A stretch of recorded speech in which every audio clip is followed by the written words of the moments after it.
રાજુલાના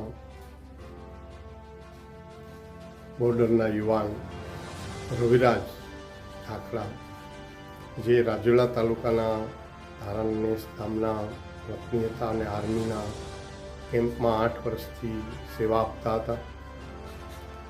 લાંબી બીમારી બાદ તેઓનું દિલ્હી ખાતે આર્મી હોસ્પિટલમાં અંતિમ વિદાય લીધી હતી અને જેથી સમાચાર રાજુલા અને ધારાના નેસ વિસ્તારમાં પહોંચતા શોકનું મોજું ફરી વળ્યું હતું. આ યુવાન આર્મી જવાનને વિદાય આપવા માટે રાજુલા શહેર બંધ પાળી અને અંતિમ યાત્રામાં જોડાયું હતું.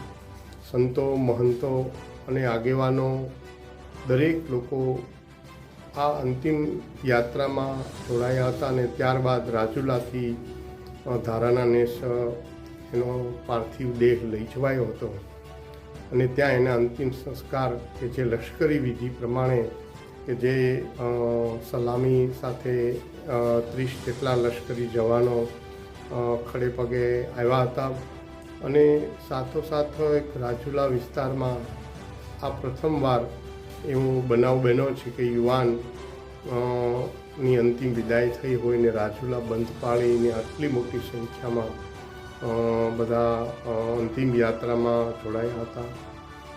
ચિરાગ જોશી, રાજુલા.